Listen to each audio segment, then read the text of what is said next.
She ran into the wilderness, pregnant, alone and unwanted. But in her darkest moment, when the world had turned its back on her, an angel appeared and spoke her name. Welcome to Divine War Stories, where we unveil the untold battles between heaven and earth, and the powerful divine encounters that change the course of history. Subscribe and step into the unseen realm. Hagar never planned to flee into the wilderness. She was a servant, a foreigner, caught in a story she never chose to be part of. Her body carried the weight of another's promise, but her heart carried the burden of rejection. Cast out from the home where she once served, her footsteps pressed into the hot sand as the sun scorched her back and the silence grew heavier with each mile. She wasn't just lost in the desert, she was lost in her identity, in her worth, in the pain of being invisible. The tears she held back in the house of Sarai now flowed freely into the wind. She had nothing, no shelter, no future, only a swelling belly and a broken spirit. And yet, something holy was watching her every step. She didn't know the desert had eyes.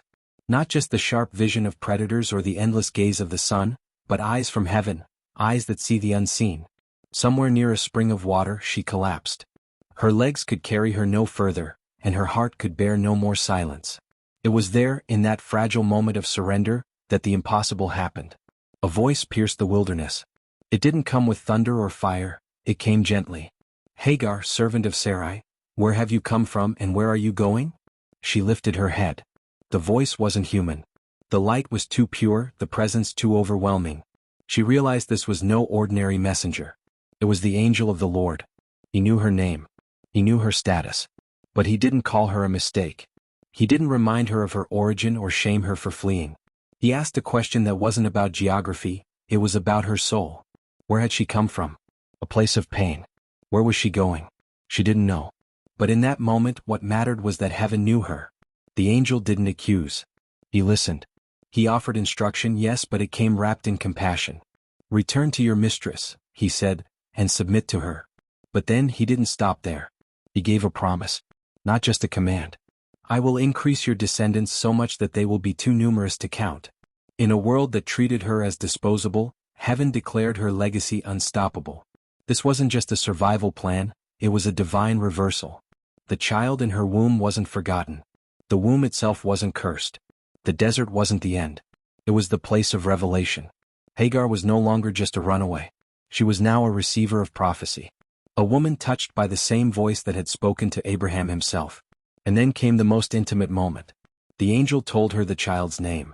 Ishmael, meaning God hears. The very act of naming revealed a truth no human had spoken to her yet. God heard her cries. Not Abraham. Not Sarai. God. In the wilderness, in isolation, in rejection, he had heard her. The pain that had no words found an answer in a name. And Hagar did what no one expected. She gave God a name. You are the God who sees me, she said. Not the God who sees kings or prophets or chosen men, but the God who sees a servant girl weeping in the desert.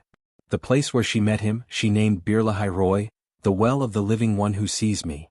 It would become a marker in history, not of conquest or power, but of divine compassion. She was the first person in Scripture to give God a name based on experience. That name was not theological, it was personal.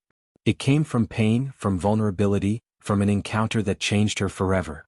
And all this happened not in a palace, not in a temple, but in the dust and heat of abandonment. This wasn't just about Hagar. It was about a pattern. God meets people in wilderness places. Not after they've cleaned up, not after they've proven themselves, but right in the moment of collapse. Hagar didn't cry out for a vision. She didn't beg for help. But heaven showed up anyway. Sometimes, divine visitations are not the result of our prayers, but the result of our pain. Angels don't always come to the strong. Sometimes they come to those who have nothing left to give. And this angel, this mysterious being who speaks as if he is God, appears again and again in Scripture. He shows up in moments of decision, in places of danger, often speaking comfort wrapped in authority. Scholars have wrestled with who he is. An angel? A manifestation of God? A divine warrior? But to Hagar it didn't matter. What mattered was that she had been seen. That someone from the unseen realm stepped into her broken reality and gave her a future. This encounter was not dramatic in spectacle, but it was seismic in meaning. A pregnant servant, invisible to her community, was visible to heaven. The message was clear. Even those considered less than by society have divine worth. Even those sent away can be sent forward. The wilderness, once a place of fear, became a place of naming, of revelation, of divine legacy. Hagar would carry not only a child, but a testimony. Ishmael would be born. He would grow. And though his journey would be filled with struggle, it would always be marked by one truth. His name itself was a reminder that God hears. And for Hagar, that memory never left. She may have returned to Sarai, but she returned transformed. She was no longer just a servant. She was a woman who had seen the face of mercy. A woman who had stood in the presence of the Eternal and lived to tell the story. Hagar's story didn't end with her return. Time moved on, and so did the pain. Years later, after Isaac was born to Sarah, the rejection returned. This time it wasn't subtle. Sarah demanded that Abraham cast Hagar and Ishmael out. The pain repeated itself, but deeper. This time it wasn't just her body being used, it was her child being rejected. Early in the morning, Abraham gave her bread and water and sent her away. No goodbye. No protection. Just a mother and her son walking into the vast unknown again. This was no longer just a woman fleeing. This was a mother fighting to survive with her boy in her arms. They wandered in the wilderness of Beersheba. The water ran out. The heat returned. Hagar laid her son under a bush, unable to bear the thought of watching him die. She walked away and wept. Her cries filled the desert, but she wasn't alone. For the second time in her life, heaven responded. An angel of God called to her from heaven, not from the earth this time but from above. What troubles you, Hagar? Do not be afraid. God has heard the boy crying as he lies there. Once again the divine stepped into her despair. Once again she was reminded that she was seen and he was heard. Then, as if the veil of hopelessness was lifted, God opened her eyes. She saw well. It had been there all along, but in her grief she couldn't see it. Sometimes the answers we need are already within reach, but sorrow blinds us. When God opens our eyes, the provision is revealed. She gave the boy water and he lived. Ishmael would not die in the wilderness. He would rise. He would become strong, a skilled archer, a man of the desert.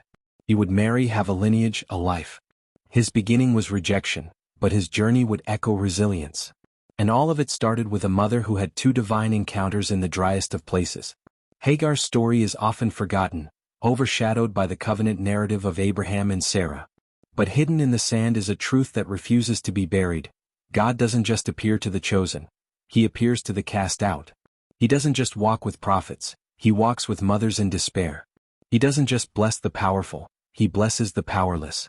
Hagar may have been dismissed by people, but she was pursued by God. Twice. 2 different deserts.